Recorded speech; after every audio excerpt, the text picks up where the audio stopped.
Good day, St. Lucia. Russell Lake here on a cold, wintry afternoon here in Brooklyn. And if you notice the iconic building right behind me, this is 438 East 49th Street. The location of this building, the historic, formerly the Hellenite Center, now known as the St. Lucia House. I'm here in New York and in America, and I'm putting together, with the help of all of the consulates around the world, a real treat, a feast of information, fun and frolic regarding our diplomatic corps. You are going to be informed about the form and function of all of our diplomats around the world and their duties with the people and territories that they serve. But in addition, we will be celebrating the 100th anniversary of the oldest association, immigrant that is, on U.S. soil, the St. Lucia United Association, joining to America 100 years ago and celebrated last year. So we are tuning our 42nd independence anniversary with 100 years of St. Lucians in the U.S. in this 2-hour-long presentation in which all of this will come together very, very nicely. St. Lucians, sit back, relax, and enjoy the show, and happy 42nd anniversary of independence. We can, we will. We are a resilient people. We can, we will.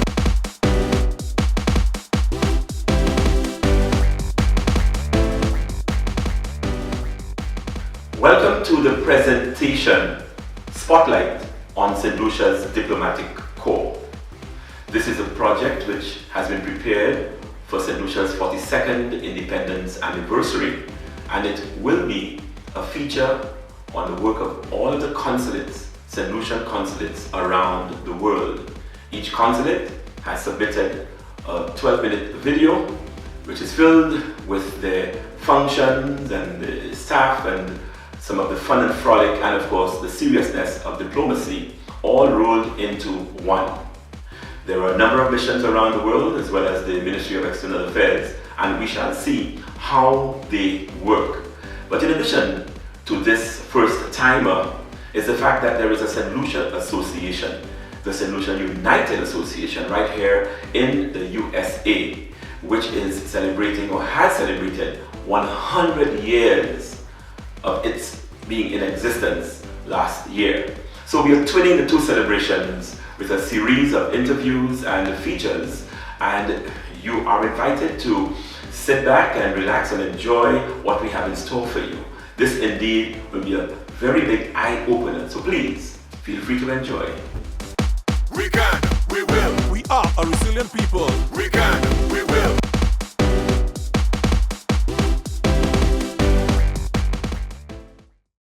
Do you know we can limit the spread of the COVID-19 virus? The Ministry of Health is your partner in achieving this solution.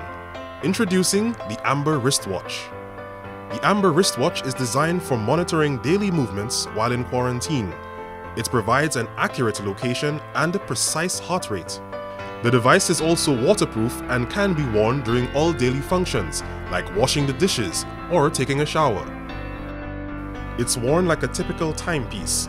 The Ministry of Health can now better monitor people in home quarantine and receive alerts of those who do not stay in the confines of their home.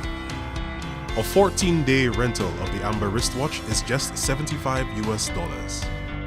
Let us stop the breaches of home quarantine. Let's take a look at the first submission from one of the consuls from somewhere in the world working for the development and the furtherance of the people of St. Lucia and of course the world as a whole.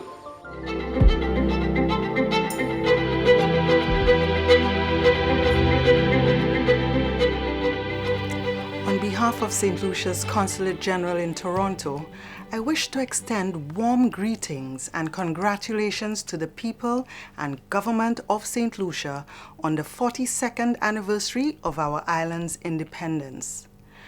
Presently, St. Lucia is facing one of the greatest challenges in the history of our nation, the global outbreak of COVID-19, the deadly coronavirus pandemic that has been afflicting practically every country on the planet.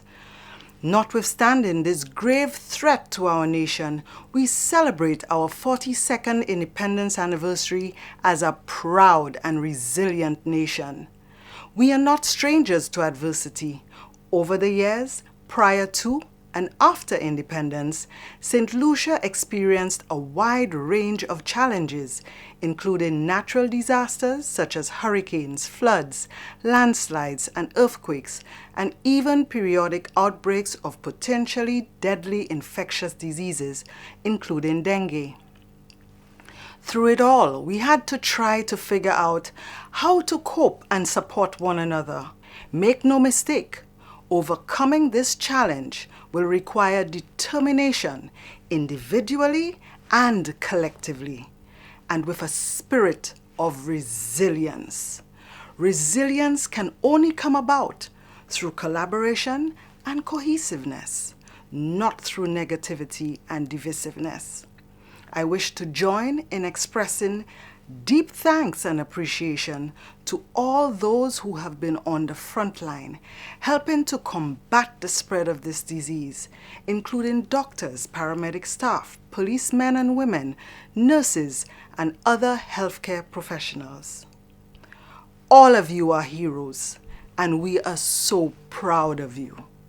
I urge everyone to continue acting responsibly to limit the spread of COVID-19 and to follow all protocols recommended by health officials and our government. I wish you God's blessings as, together, we continue striving to build a future where all of us can be free to live out our dreams and create a nation where we can all live productive and successful lives. St. Lucians, we can and we will. Happy Independence.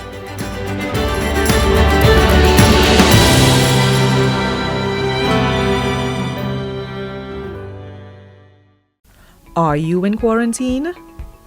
During this time, you must have no visitors.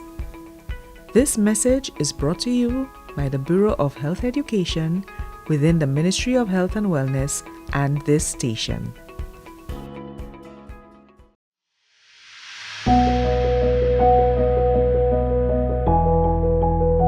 The role of the consulate is to manage diplomatic relations in Canada, and that responsibility is shared between two persons. Ambassador Anton Edmonds, who is the non-resident High Commissioner to Canada. He's also permanent representative to the OAS and ambassador to the United States and Mexico. He handles relations at the federal level, while I handle relations with the provincial government, and I also deal with consular services to clients and nationals across Canada. My name is Cheryl Francis, and I am the Consul General for St. Lucia in Toronto. Together, our role is to advance the agenda of our government and the nationals of St. Lucia both at home and in Canada, and to report any developments that may affect the relationship between the two countries.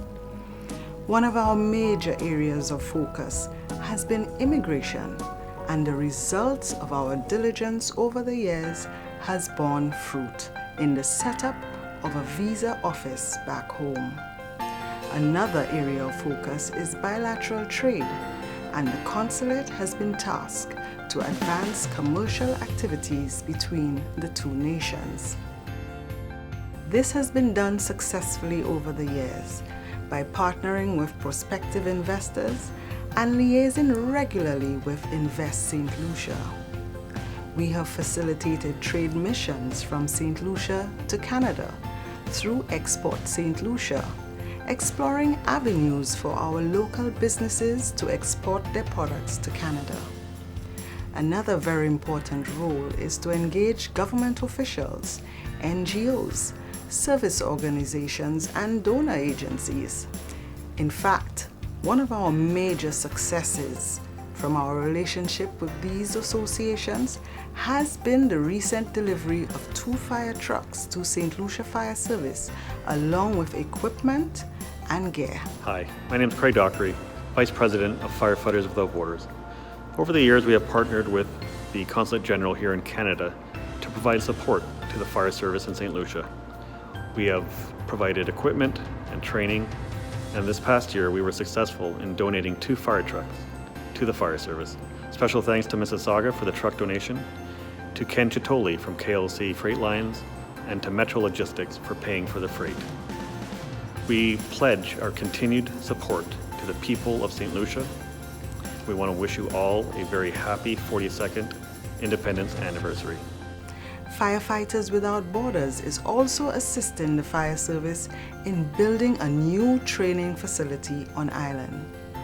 Our engagement with local government officials also extends to all our government ministries. The office facilitated our Minister of Education, the Honorable Dr. Gail Rigobert, on her mission to universities and colleges throughout Canada to build partnerships and get much needed scholarships. Additionally, we have facilitated visits with the Farm Worker Program managed by the Eastern Caribbean Liaison Service, which is led by our very own Mr. Olaf Fontenelle, who is the Chief Liaison Officer in Canada.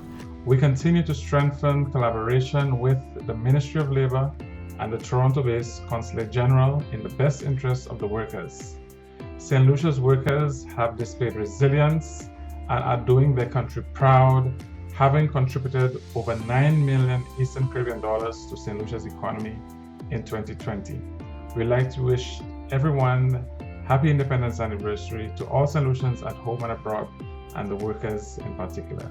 Our engagement with the diaspora has been strengthened by the introduction of the Office of Diaspora Affairs and the Ambassador for the Diaspora, Dr. Joycelyn Clark Fletcher, providing regular updates of developments at home and in Canada, and our participation and support in cultural activities with the St. Lucian associations to keep the culture alive in Canada.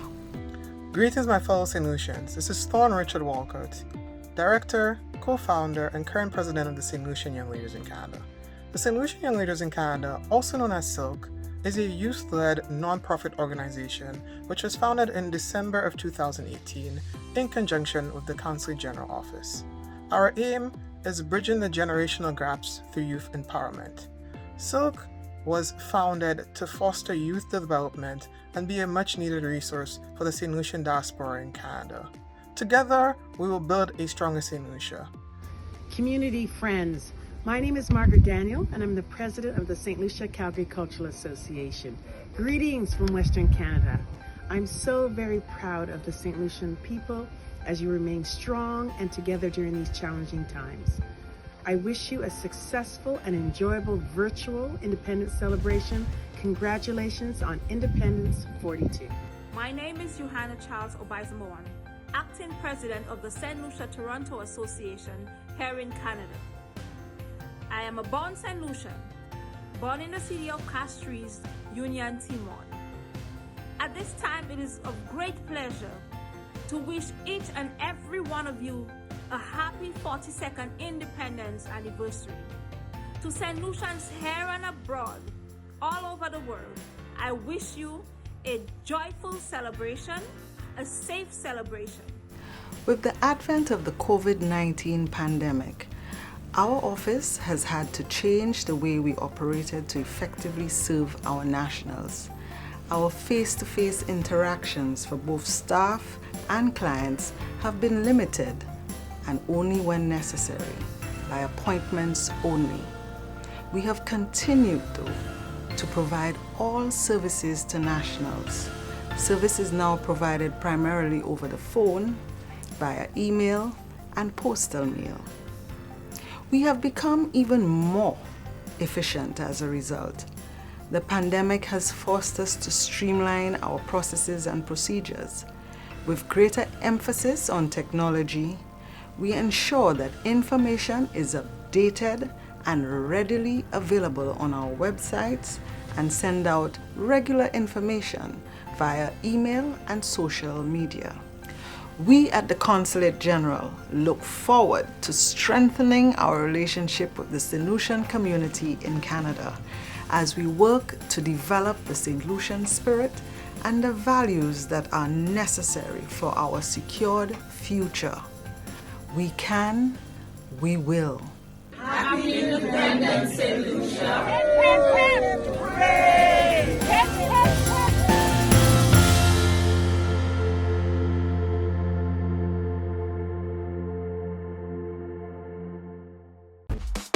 We can, we will. We are a resilient people. We can, we will.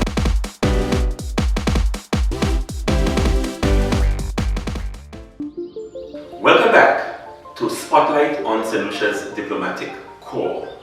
The gentleman who is my interviewee is not a diplomat.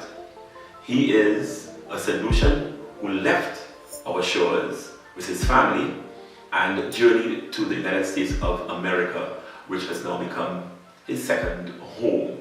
We welcome to the camera my very good friend Joseph Napoleon, and welcome to the show, Joseph. Thank you, Russell.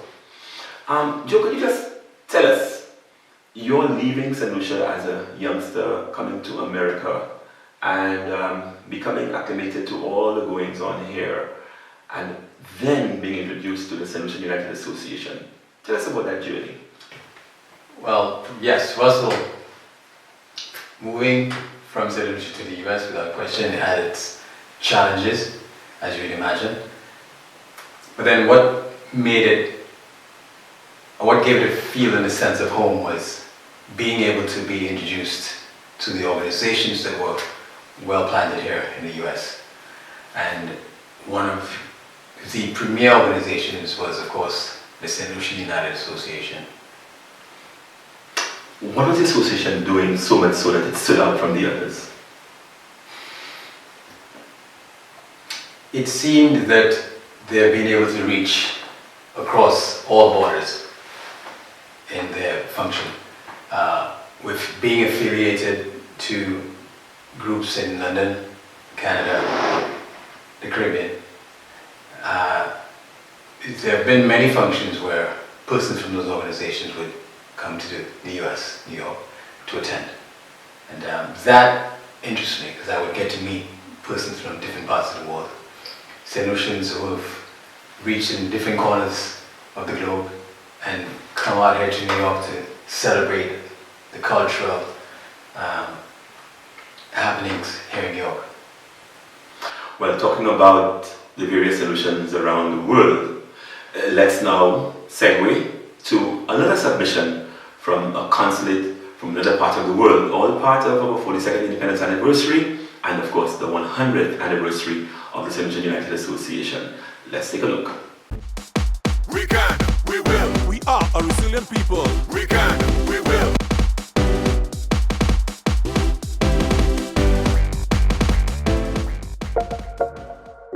Tell him say I live, yeah, a resilient nation. As we celebrate St. Lucia's 42nd independence anniversary, the Embassy of St. Lucia in Havana wishes to extend congratulations to all our people, no matter where you may roam.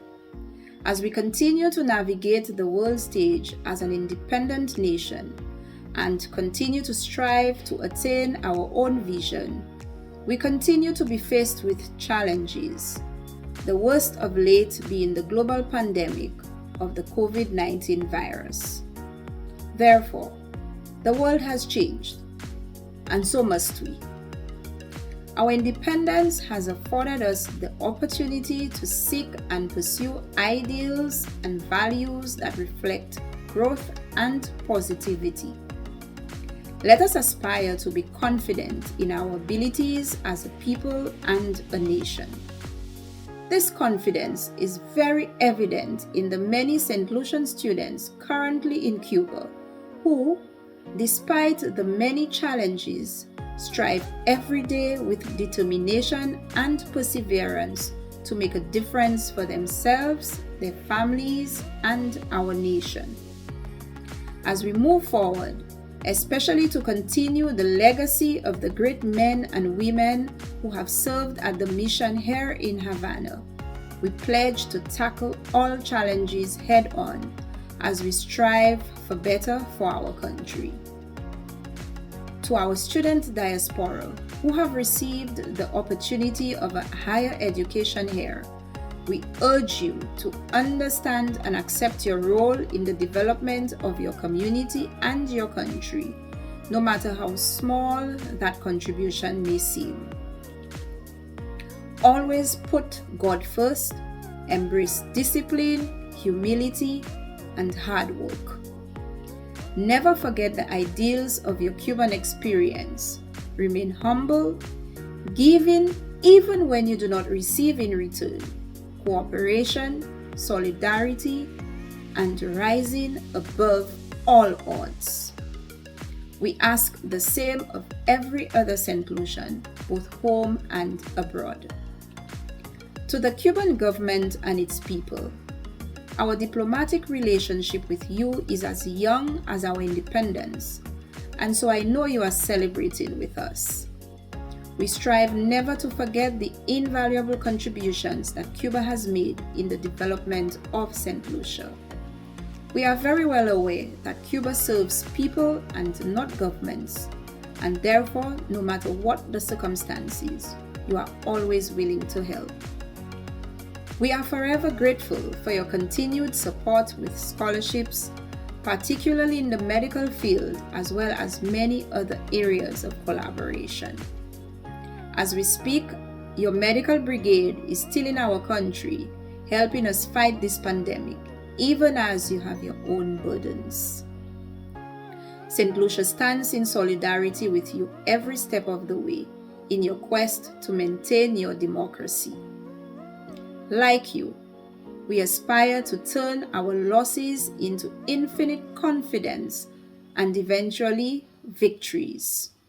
You have taught us that even at our lowest and weakest moments, we can be strong.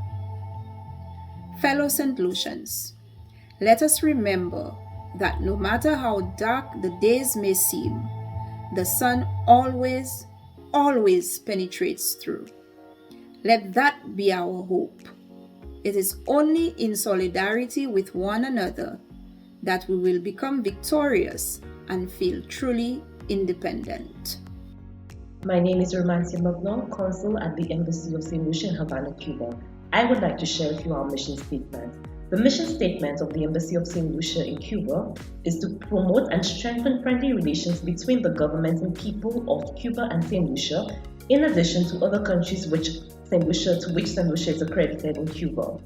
The main focus of the mission is to strengthen ties, promote country image through the support of trade missions, establish and facilitate contacts between business entities for possible trade, secure and maintain healthcare training, and collaborate on opportunities, as well as the granting of scholarships for training in fields such as healthcare and human resource development. The embassy also provides consular assistance, in particular to the many students who form part of our diaspora, to patients and other St. Lucia nationals, as well as to encourage them to actively participate in promoting St. Lucia through actions, attitudes, and deeds. The history of relations between St. Lucia and Cuba dates back to the early 20th century, where thousands of St. Lucians sought work in Cuba. This activity paved the way during the early 1960s and 1970s for the establishment of increased bilateral exchanges with the commencement of fellow St. Lucians pursuing studies in Cuba. However, it was not until after August 23, 1979 that diplomatic relations were officially established, which led to the milestone accomplishments for high-level exchange collaboration between the two countries. One such accomplishment is the scholarship program, which started in 1980 and continues to date. Another is the notable collaboration in the medical sector with the provision of the medical brigade by Cuba, such as Operación Milagro or Operation Miracle in English, whereby many St. Lucians benefited from our operations.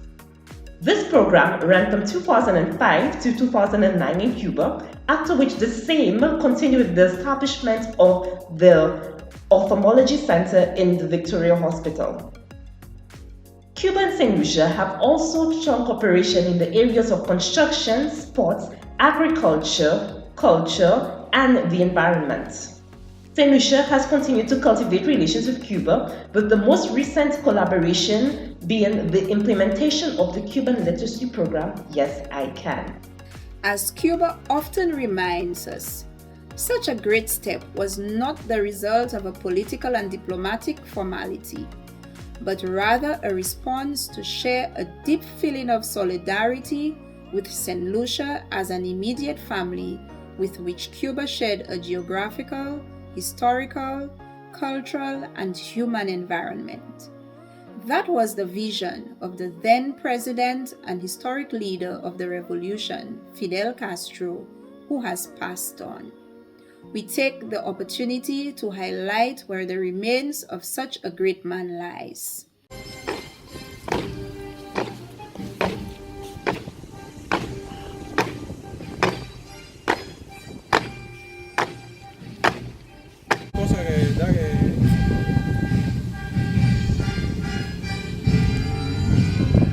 The embassy strives to foster greater working relationships with many missions and friends of our government, as well as capitalizing on pre-existing relationships to further strengthen cooperation.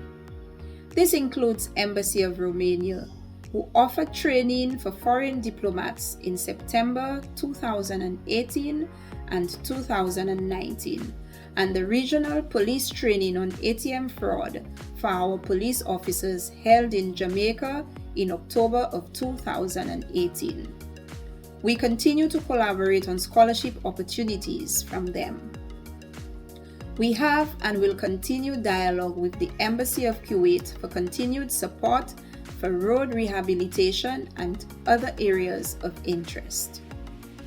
Discussions with Embassy of Norway, Hungary, South Africa, Kenya, and Namibia to explore possible areas for collaboration continues, although progress has unfortunately been halted by the global pandemic of COVID-19.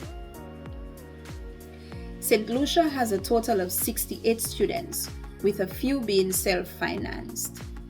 They are distributed in 9 provinces, and a database has been established to account for every single student. The majority are enrolled in medical programs or medically related fields, and a few enrolled in architecture, vet medicine, and computer science. The embassy has been successful in addressing many issues that would probably have resulted in some students losing their scholarships, as sometimes the challenges in Cuba can become overbearing, causing unpleasant behaviors. We pride ourselves in the many visits and weekend retreats organized to assist students in navigating through the challenges of studying in Cuba. They are constantly reminded of the success that lies ahead of these difficult endurances. Sometimes, all they need is a quick session of learning salsa for stress relief.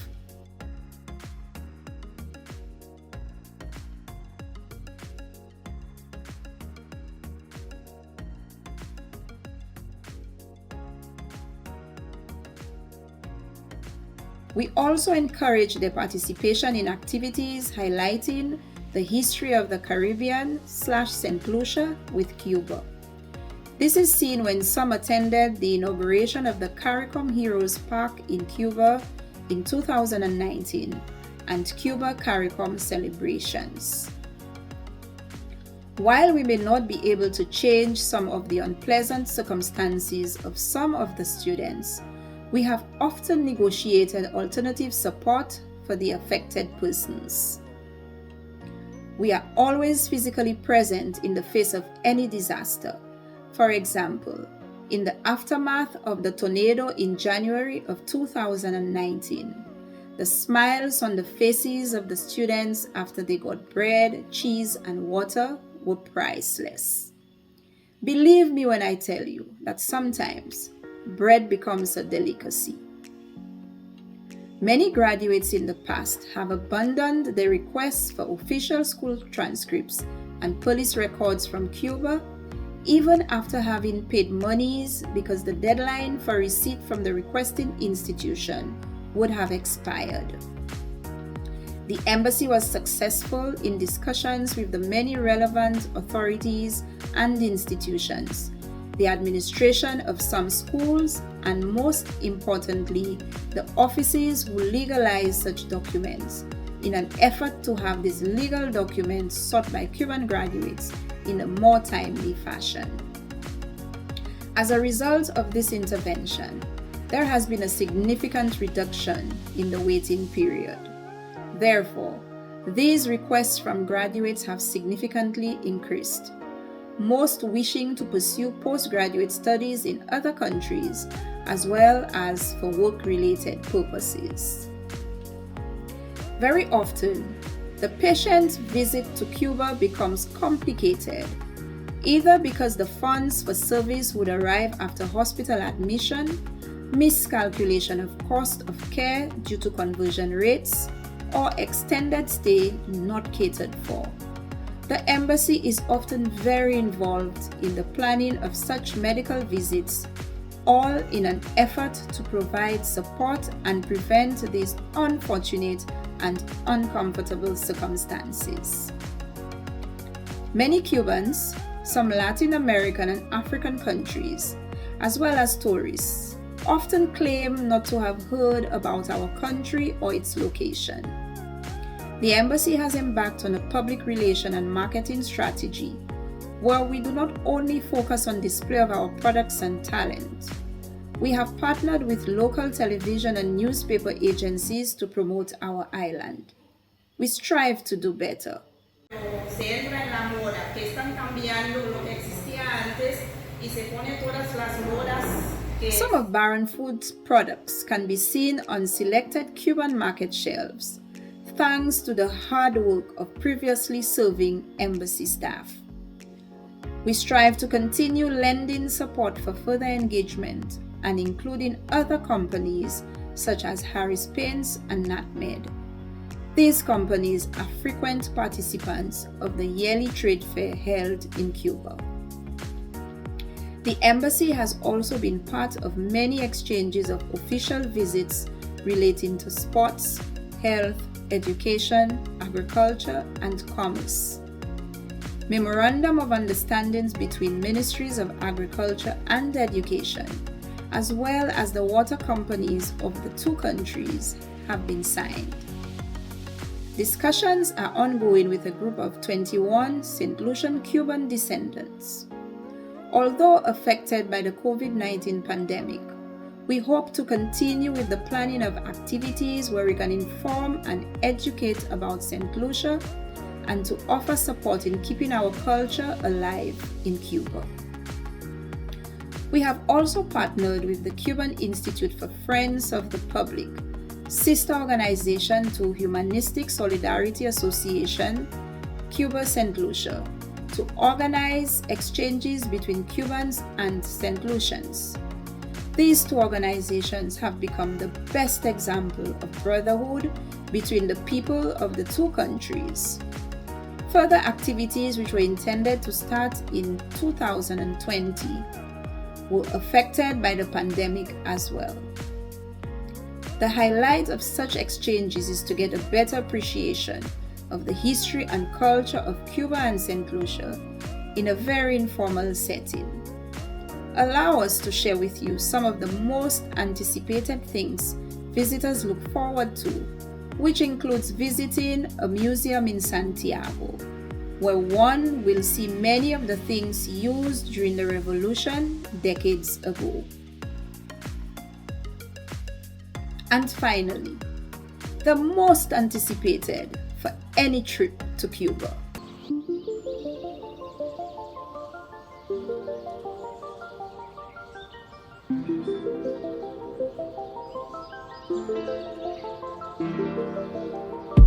In conclusion, Happy Independence, St. Lucia. I leave you with a beautiful piece performed by two of our students in Cuba, theme quite fitting for our present celebration, Who I Am, composed by Arthur Allen. Enjoy. I thank you. Your music sounds so sweet. I'm proud of where I'm from. Need you to understand. I am a solution no matter ever I go. Thank God that I'm a solution. And I come from the land of sun. Thank God for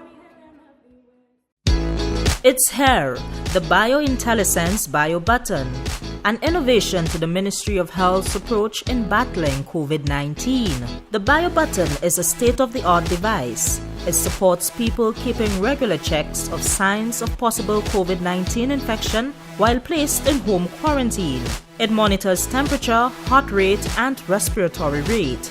It is very simple. Just link it to your smartphone and place the button on your chest. It's that easy. The Bio Button costs only $100 US for the 14-day period. For further information, please contact the Epidemiology Unit at 468-5325 or 468-5324.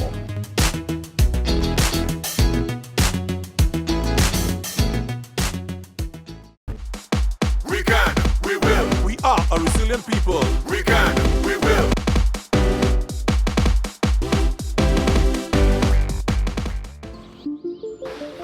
Welcome back. With me is Joseph Napoleon St. Lucian, who is living in New York for the last number of years with his family.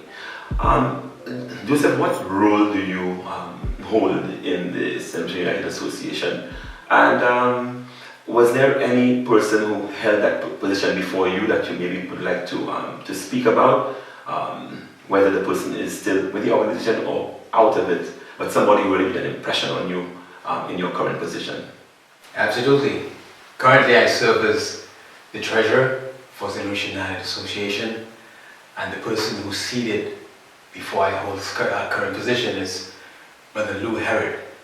And as a member of the organization, I always appreciated how he was able to stand fast when necessary, when certain issues came up, and he had to be disciplined in fiscal operations. So were you essentially, as a member of the association, how long did it take before from becoming a floor member to becoming an executive member? I would say prior to then at least 8 years. Yes. During those 8 years, what did you do in the association? Well, I didn't serve in any official capacity at the time, but then when it was necessary, the job was available, so during elections I volunteered, and I was elected as treasurer. So since then, 6 years now, I've been operating as the treasurer. Well, speaking about the treasurer, we're going to find out how ingrained into the core of this association is the handling of its monies, and we're going to hear about a very good investment of their monies after we view this next submission, another consulate, a St. Lucian consulate somewhere in the world. We can, we will. We are a resilient people. We can, we will.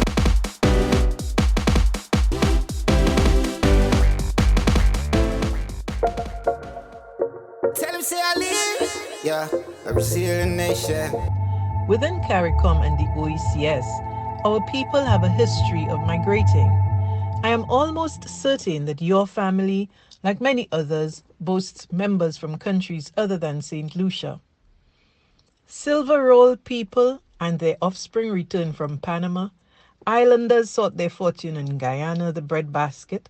Policemen, teachers, civil servants moved up and down the chain, mixed, had families, and sowed the seeds of this Caribbean culture. To achieve collective representation at an international level, harmonization of regional policies by a domestic agency is key. At the Regional Integration Unit, we are the gatekeepers and coordinate with the various ministries, governmental departments, and agencies to facilitate harmonization at a domestic level. When decisions are taken, the RIU's key role is to facilitate implementation at the national level. In this endeavor, the unit may liaise with government, civil society, and private sector organizations, serve on committees, or communicate with the public. In fact, the RIU took a major step in 2020, hosting the first meeting of the Interministerial Consultative Committee and the Business and Labor Advisory Committee, forums responsible for facilitating the implementation of the CARICOM Single Market and Economy and OECS Economic Union.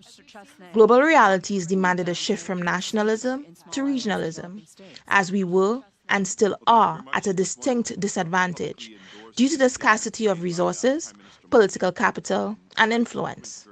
Smaller states require amplification in the global theater, and united voices are more likely to be heard on issues that truly matter, such as financing and concessional borrowing, economic blacklisting, trade, and most recently, health. In order to ensure optimal participation in the decision-making process of CARICOM and OECS, member states must participate fully in the work of the organs, ensuring that positions are always articulated.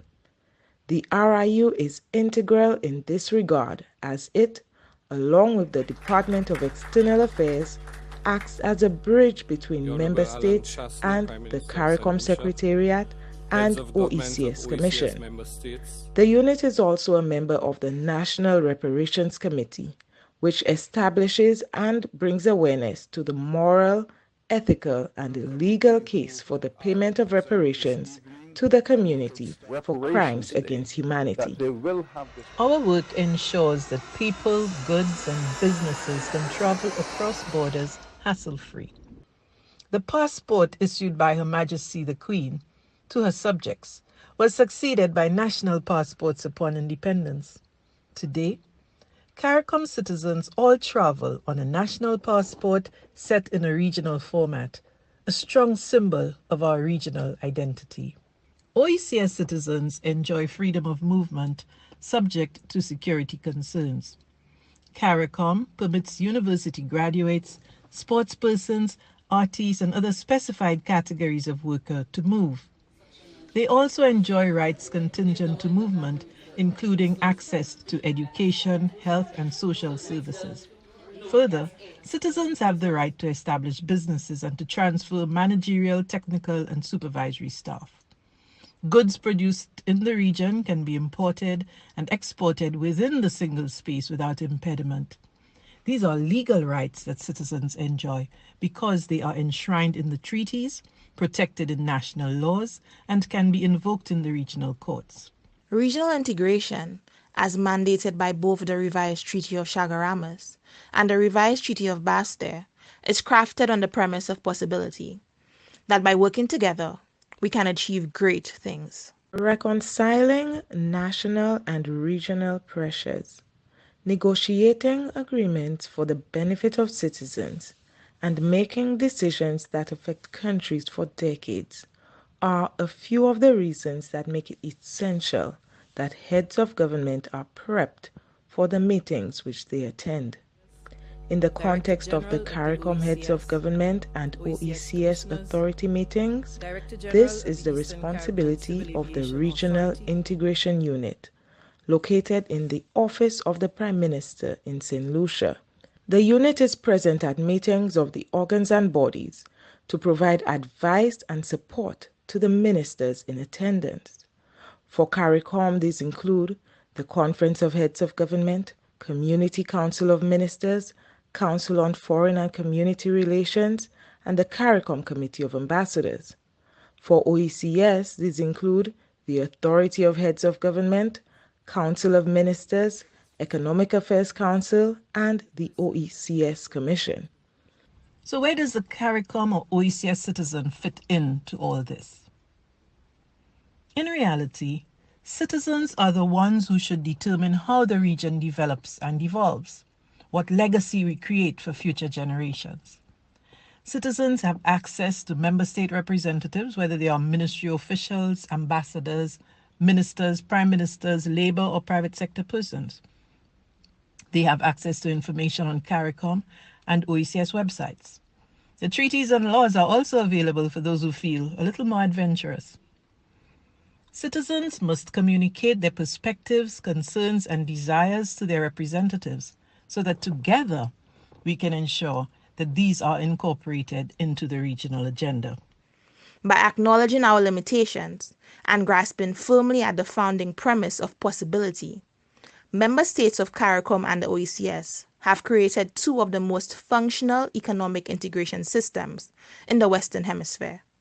The CARICOM Single Market and Economy, CSME, and the OECS Economic Union are testament to the belief in the economic and political strength of the region and our capacity for achieving more. The CSME was a significant step towards the full economic integration of the region by removing certain barriers to the free movement of goods, services, persons, capital, and technology, and the right to establish businesses and participate in CARICOM member states. Similarly, the OECS Economic Union established regimes fortified by a common currency and common monetary policy. We must strive to give full effect to the single market and press on with the single economy in CARICOM, while rationalizing institutions and promoting accountability through results-based management. In both areas, we must further integrate national and regional agendas to create a more harmonized, seamless relationship based on consultation and concerted action. The various moving parts require input from multiple agencies, such as immigration, customs, and commerce, as well as someone to manage the multisectoral cooperation. That is essentially the key role and function of the Regional Integration Unit. Regional institutions carry out functions which are essential in our everyday lives. There are, for example, 19 CARICOM institutions and 5 associate institutions which we work with. The Caribbean Disaster Emergency Management Agency, CDEMA's main function is to provide an immediate and coordinated response to disasters affecting any member state of CARICOM. The Caribbean Examinations Council, CXC, provides internationally recognized school leaving examinations and certifications. The Caribbean Public Health Agency, CARPHA, which in recent months has played a prominent role in managing the COVID-19 response, promotes health and responds to public health emergencies. The University of the West Indies, UWI, and the Caribbean Development Bank, CDB, are both associate institutions which see to the developmental needs of the region. The OECS has 3 institutions. The Eastern Caribbean Civil Aviation Authority, ECA, which regulates flights and manages our airspace. The Eastern Caribbean Central Bank, ECCB, which is our central bank and the monetary authority of the OECS. The Eastern Caribbean Supreme Court provides a system of justice and an avenue for redress for our citizens. We have come a long way. But what does the future look like? There is still some ground to cover. As member states continue to roll out the regional integration agenda, the RIU will collaborate with our national agencies and regional institutions to create a single domestic space for travel within the OECS, to develop the legislative roles of the OECS Authority and the OECS Assembly, and increase policy convergence in such sectors as agriculture, tourism, financial services, and information and communication technology. We at the Regional Integration Unit want to hear from you. Come on, let's build our region together.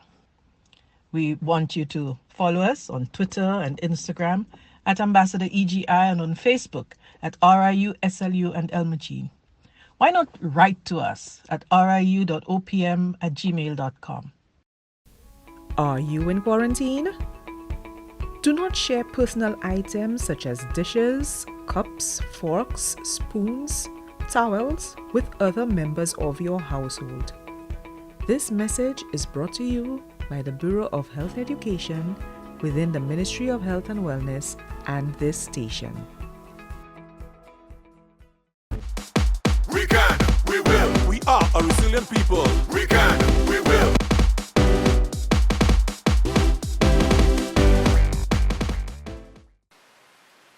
I do hope that you enjoyed the submission by yet another consulate. There are a number of them who you've seen.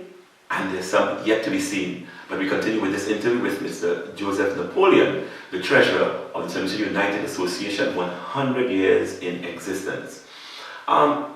Joseph, tell us about among the most notable achievements of the association during your tenure, and even, of course, way back. Some things that stand out as far as the accomplishments over the years. Well, I can say without question, something more recent that has impacted our how we socialize as far as organizations are concerned here in the US, here in New York City today, there was a time when the Hellenite Center, that famous Hellenites. Absolutely. It was going through a process, and as a result, there were certain arrests that was due to New York State.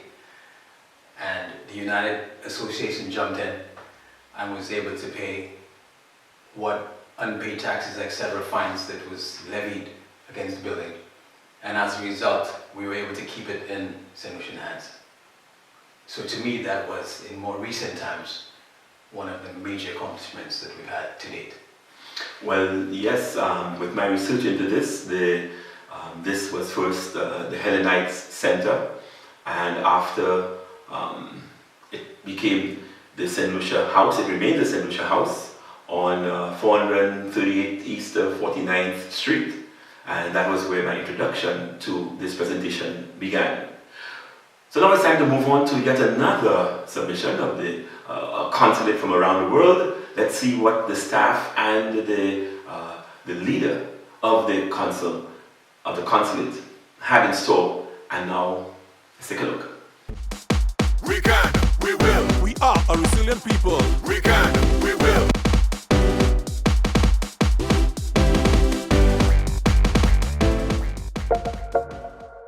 Tell him say I live, yeah, a resilient nation.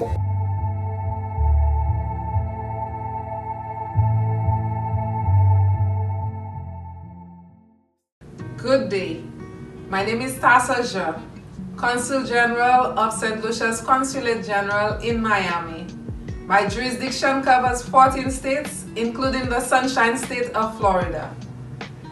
Konou ka prepawe pou célébrer 42e anniversaire indépendance Saint-Lucie. Moi vle prendre opportunité pour souhaiter tout peuple Saint-Lucie bonne fête indépendance.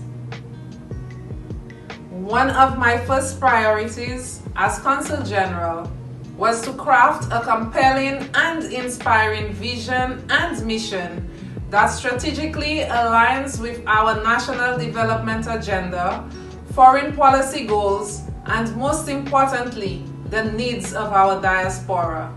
Along with my team, we defined the two vital elements to guide our initiatives and projects. Our vision, to represent the interest of the government and citizens of St. Lucia, and to be recognized as an active and reliable link in promoting trade and investment between St. Lucia and the southwestern region of the United States of America.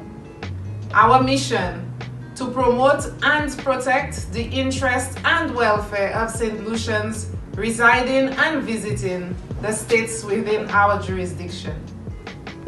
Over the past 2 years, my team and I have been engaged in various activities, initiatives, and projects and provided a range of services. Some of these include 1. The provision of consular services to our nationals and non-nationals, such as facilitating the processing of passport applications, non-immigrant visas, responding to requests for certified copies of civil status records, such as birth, baptism, and marriage certificates, issuing emergency travel documents and certificates of identity. Our aim is to continue to strengthen our systems towards enhancing overall levels of efficiency. 2. Deepening and strengthening our engagement with our diaspora through collaboration with the associations on Independence Day celebrations and cultural events such as Journée Creole. We have also developed a framework to build relationships with our nationals that allow them to contribute to national development efforts.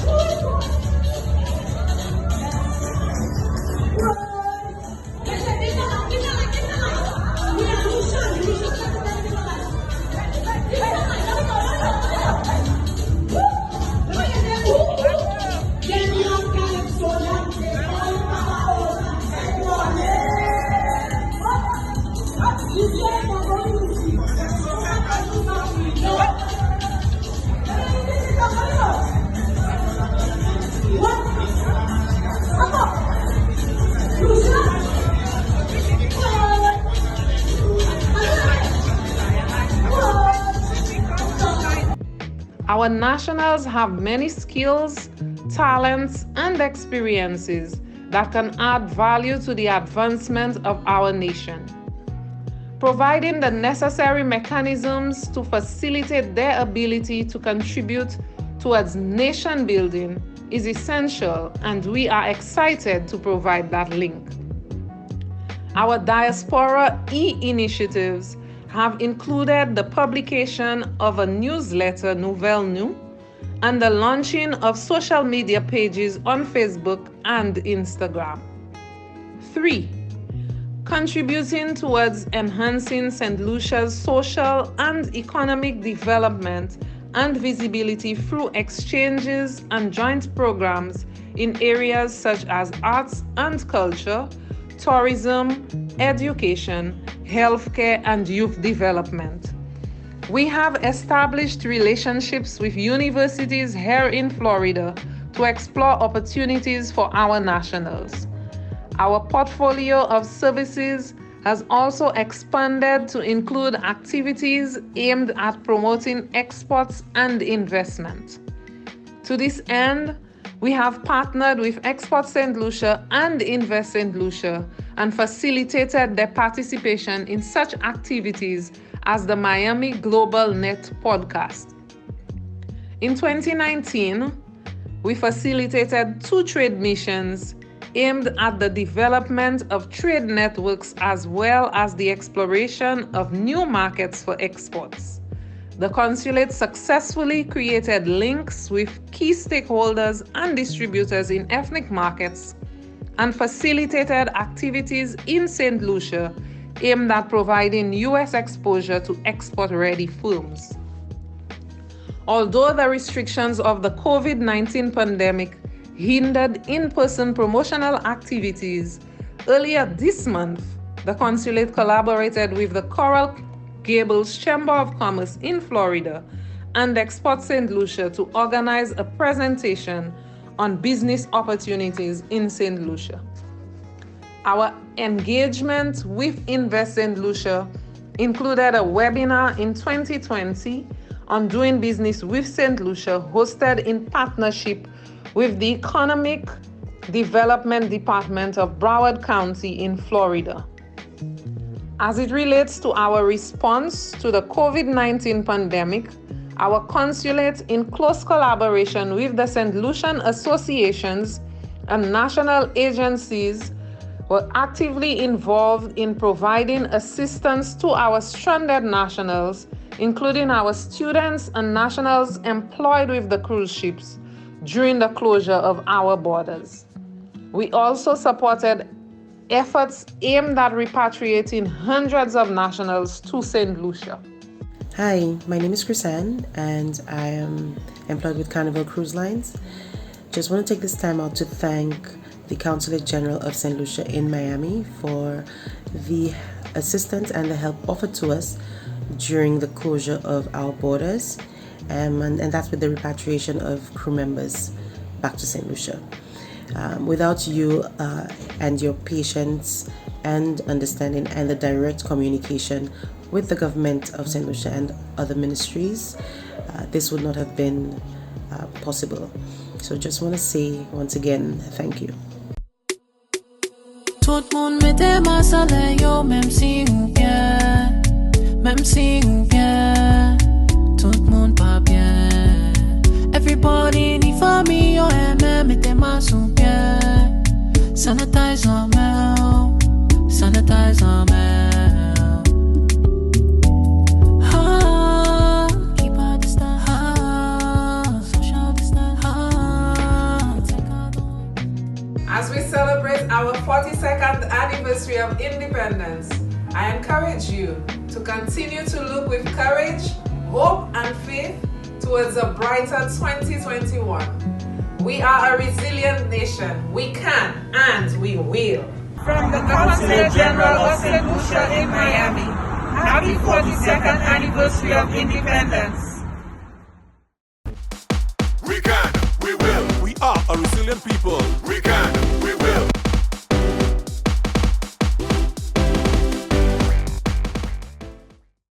Do you know we can limit the spread of the COVID-19 virus?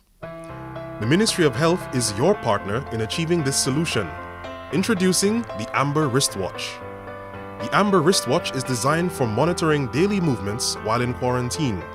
It provides an accurate location and a precise heart rate. The device is also waterproof and can be worn during all daily functions, like washing the dishes or taking a shower. It's worn like a typical timepiece. The Ministry of Health can now better monitor people in home quarantine and receive alerts of those who do not stay in the confines of their home. A 14-day rental of the Amber Wristwatch is just $75 US. Let us stop the breaches of home quarantine.